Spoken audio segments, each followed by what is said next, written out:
Hello hello, நான் தான்ப்பா மழை பேசுறேன். மழை பெய்யத்தானே செய்யணும். என்ன பேசுதுன்னு பார்க்காதீங்க. என்ன பேச வச்சதே நீங்க தான்.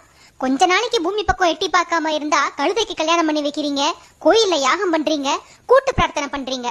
சரி, கழுதை கொஞ்சம் பூமி பக்கம் எட்டி பார்த்துடலாம்னு பார்த்தா சபிச்சு கொட்டுறீங்க. பருவமழை காலங்கள்ல கட்டாயமா எட்டி பார்த்துடுவேன். அது இல்லாம நான் பூமிக்கு வர்றதுக்கு பல காரணங்கள் இருக்கு.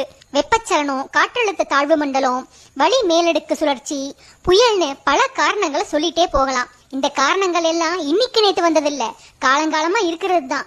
ஆனா முன்னாடி எல்லாம் நான் பூமியில விழுந்த உடனே எங்கேயும் தேங்காம கடலுக்கு ஓடிடுவேன். இப்ப நீங்க பண்ணி வச்சிருக்க வேலையால தான் அங்கங்க தேங்கி நின்னுட்டு உங்ககிட்ட பேச்சும் வாங்கிக்கிட்டு இருக்கேன். கொஞ்சம் புரியுற மாதிரி விளக்கமாவே சொல்றேன். நம்ம முன்னோர் ஏரி, கண்மாய், தாங்கல், ஏந்தல், குளம், குட்டை, ஊருணின்னு வெட்டி வச்சிருந்தாங்க. ஒவ்வொரு நீர்நிலையும் நிரம்பி அடுத்த நீர்நிலைக்கு நீர் போற மாதிரி வாய்க்கால், கால்வாயின்னு வெட்டி வச்சிருந்தாங்க. இதெல்லாம் ஒன்னா சேர்ந்து ஆறா மாறி கடல்ல கலக்கிறதுக்கு முறையா வழி செஞ்சு வச்சிருந்தாங்க. நான் பூமியில விழுந்து தண்ணீரா ஓடுற பாதையும் நீங்க அடைச்சிட்டீங்க. நீர்நிலைகளையும் மண்ணால மேவி மேடாக்கி குடியிருப்புகளை கட்டி வச்சிட்டீங்க. அதுக்கு சில உதாரணங்களை சொல்றேன். நாராயண ஏரி கால்வாய் குடியிருப்புகளால ஆக்கிரமிப்பு செய்யப்பட்டிருக்கு.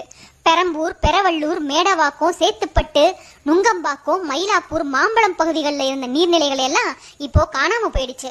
1923ஆம் வருஷம் தான் நீர்நிலைகளை ஆக்கிரமிச்சு வீடு கட்ட ஆரம்பிச்சிங்க. Download ShareChat.